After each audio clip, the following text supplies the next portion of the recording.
ये जो पैंडेमिक और जो लॉकडाउन हुआ उसके चलते ये मुझे लगता है कि शायद हमारी जनरेशन के पिछले 100 सालों में लोगों ने ऐसा देखा नहीं होगा। ये अनप्रेसिडेंटेड था और चूँकि ये बहुत ज़रूरी भी था डिजीज़ को स्प्रेड से रोकने के लिए, लेकिन साथ ही साथ एक बड़ा ह्यूमैनिटेरियन चैलेंज इसमें खड़ा हुआ कि जो लोग जहाँ पे थे वो वहाँ अटक गए,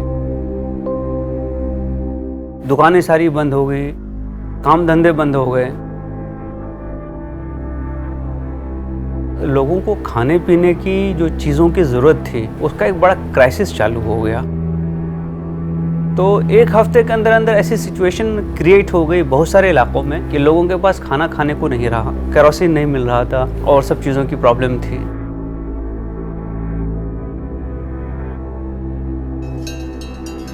तो ऐसी सिचुएशन में चूँकि सोसाइटी से अगर आप जुड़े हुए हैं तो लोग डिस्कस करते हैं, बातचीत होती है और फिर ये लगता है कि ये तो एक बड़ा चैलेंज है और इस चैलेंज के लिए कुछ करना चाहिए।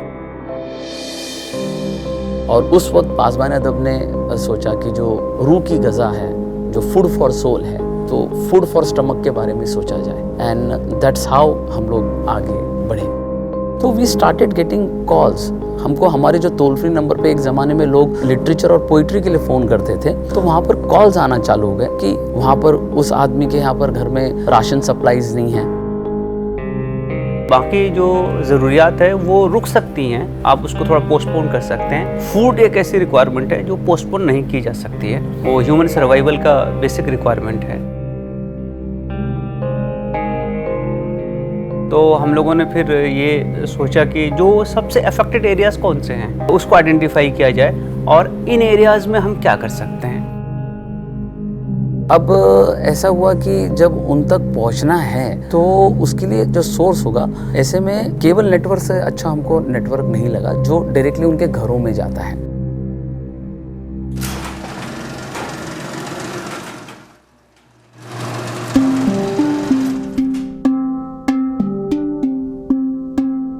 हमने क्या किया, उसमें हमारे पास जो टीम है, हमारे पास डेटा होता है केबल का, ऑलरेडी जितने लोगों के घर हैं उनके हमारे पास डिटेल्स होते हैं, किसके किसके घर में केबल है, इंटरनेट है, कौन किस हालात में है, तो हमारे यहाँ पूरा डिटेल होता है।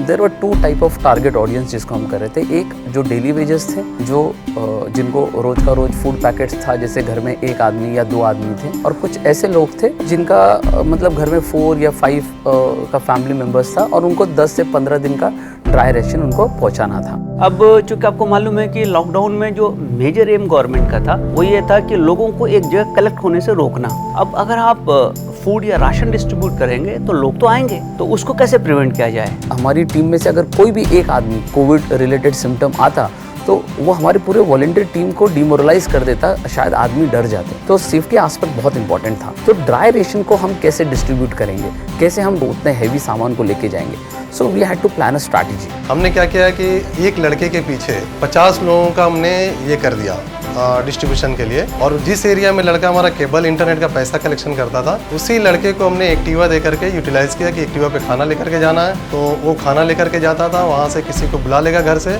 और वो पैकेट उनके हाथ में दे देता था।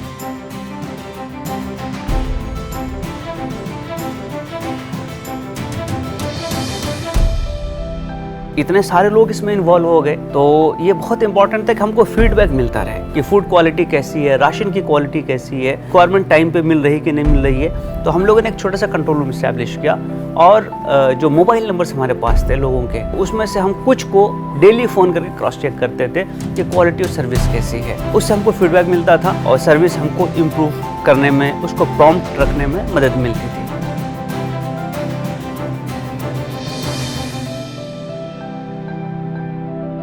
जब कभी हमको पता चलता था कि ये इंस्टीट्यूशन, ये अथॉरिटी, ये पर्सन इस चीज़ में इंटरेस्टेड हैं, काम करते हैं, तो हम उनसे कांटेक्ट करते थे। और मैं शुक्रगुजार हूँ उनका कि उन्होंने जो हमारी बात को माना, उस पर ट्रस्ट किया। जो पिछले हमारे कई सालों का पब्लिक वर्क है और उससे जो भी क्रेडिबिलिटी बनी है वो भी हमको काम आई।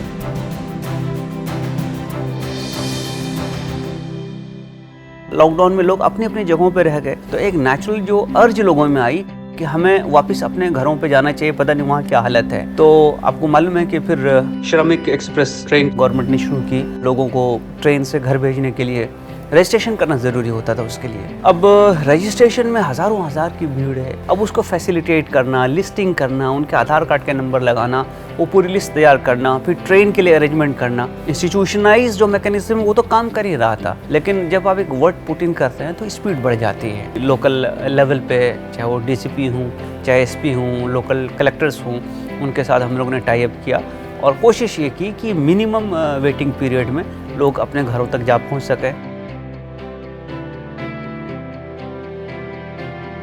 लोग पूछते हैं कि मुंबई को सिटी ऑफ ड्रीम्स क्यों कहते हैं। मैं समझता हूँ कि इस शहर का ये प्रॉमिस हर उस आदमी के लिए है जो यहाँ आकर मेहनत करता है कि वो भूखा नहीं सोएगा। और इस पेंडेमिक के चलते ये बेसिक प्रेमाइस चैलेंज हो रही थी और मुझे बहुत खुशी है कि यहाँ के लोग, यहाँ के सिटीजन्स, उन लोगों ने मिलकर इस चैलेंज को फेस किया और इस होप को बरकरार रखा कि ये होप टूटेगी नहीं, यहाँ कोई शख्स भूखा नहीं सोएगा।